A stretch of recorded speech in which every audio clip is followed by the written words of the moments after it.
Hi everybody, it's Tina Plackinger. Welcome to my channel. This is where I read daily devotions from my daily devotional called Treading on Serpents for those who are bullied, gangstalked, and or harassed. This is like take 3. I'm going to walk you back through the acre here when I'm done. I tried to bring you here, but I can't do it. No fancy cameras, even though I have one. The perp that was here a few years ago, he stole my small lens, so sometimes I just don't mess with the little things. I get frustrated, I get upset, and it's just not worth it. So I'm videotaping this a couple days before Thanksgiving because of my data problem here. I have to upload it and get it ready and, be prepared to, get it on for Thanksgiving. So anyways, yeah, today's Thanksgiving, and I recall Zeph Daniels saying a few days ago, or maybe a week ago, on one of his podcasts, that the way we do this thing, we keep our hands busy. They don't stay idle. We keep our hands busy, and we stay thankful. So let's do that today. Let's keep our hands busy, even if it's stuffing our face with turkey, and be thankful. I start today's reading with a song lyric from Kid Rock.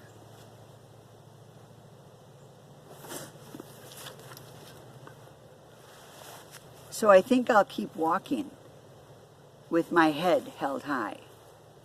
I'll keep moving on, and only God knows why. It was Thanksgiving Day 2005, and having had enough nonsense, I was ready to move on. My 6th vehicle in 2 years had been tampered with to the degree I could not fix it. I'm living on the street now at this point, okay? I'm not even in an apartment or anything. The Bronco sat in a corner parking lot in Wilmington, California, with a burnt-out clutch, along with my travel trailer hooked up behind it.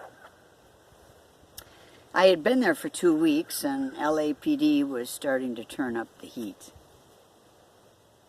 I had been pushing my vehicles in and out of that lot, from one side of the street to the other.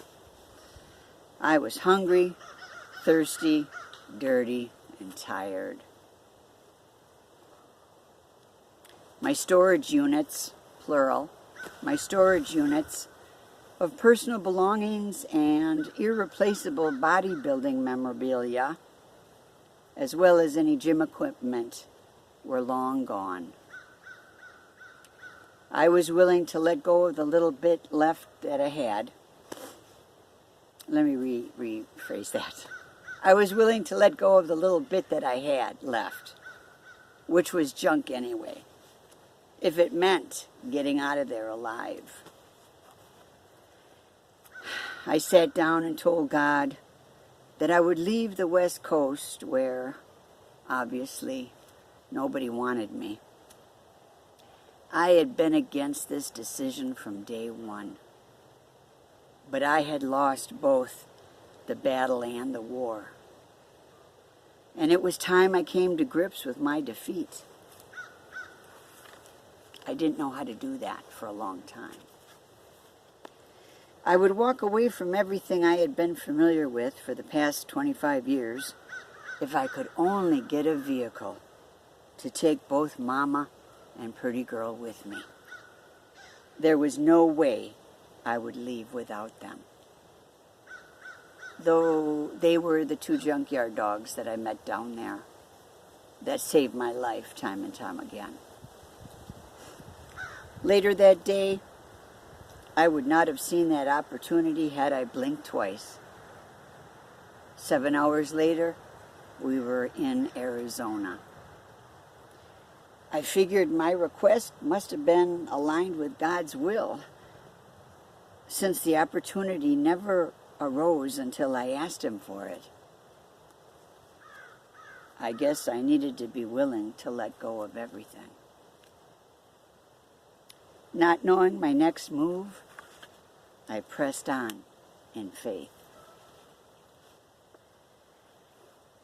Today's affirmation is, today I have faith that God knows what He is doing. I am in God's timing at all times. Yeah, I remember that day. It wasn't a nice turkey and stuffing day. And I remembered when the Bronco went kaput, I was sitting in it.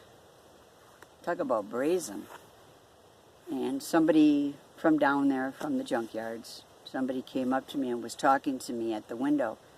And I remembered feeling underneath me. You know, it was one of those. And my Holy Spirit told me somebody was up underneath that vehicle, emptying something out, making something not work for me.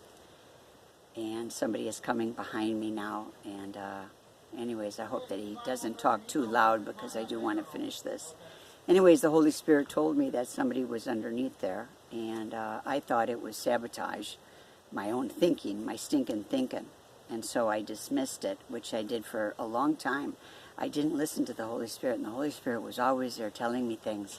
But the things that the Holy Spirit was telling me were so dark and so yucky about people that I didn't want to believe it, and I was so heavily programmed from the 12-step programs that I thought it was my stinking thinking.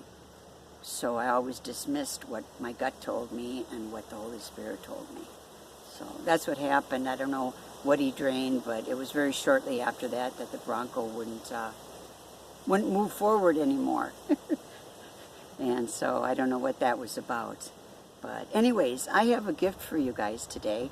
And it's not to blow hot air or anything. It really isn't. Someone had found a 90-second posing routine that I did at Madison Square Garden 33 years ago. And that was pretty much when I was at the peak of, it was 1985. So I was at the peak of my career, way before bodybuilding started. Bodybuilding did not do gangstalking to me. I've heard a couple of rumors from some haters in disguise that bodybuilding did this to me. Bodybuilding did not do this to me. This came well after I was retired off the professional competition stage. You know, when good things were supposed to happen to me, like writing or showing up in films, you know, opening up a gym, having a clothing line, you know, creating my own supplement product line, things like that. You know, those are the things that usually come to professional bodybuilders. And those things were happening for me, but to make a long story short, I was living life, and I had been retired from bodybuilding for many years before gangstalking started. Okay, so anyways, I'm going to put the link below. Knock yourself out, have fun, because that's what it's about. You know, instead of focusing on your creepy neighbors having a life today unlike yours, you know, where people are coming and going and they've got big containers of food and they've got friends and family and they're knocking themselves out with Thanksgiving Day, okay? Take your focus off of them today and put your focus on doing something, even being thankful to the Lord for the things that you have, instead of focusing on them. That'll always be a downer and a drain if we focus on those creeps that are around us, creeping around, okay?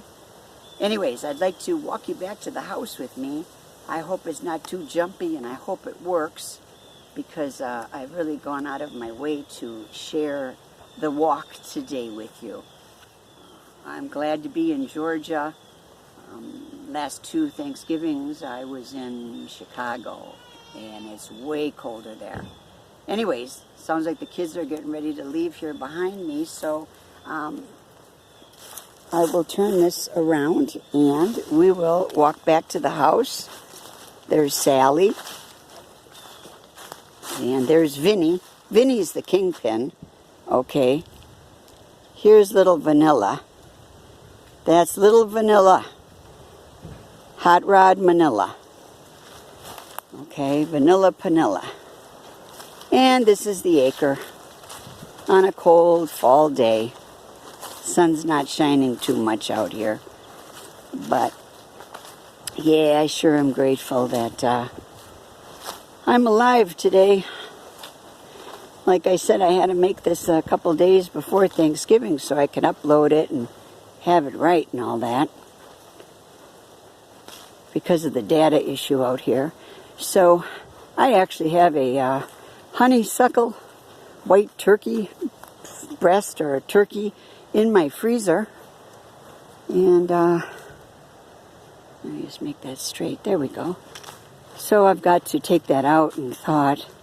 It's got to be thawed for a couple days. I just think the trees are really pretty, all the different colors.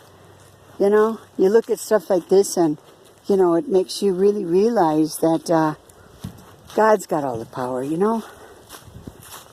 God's got the power. And He's got us in the palm of His hand. That's for sure. I hope it's not too dark. So anyways,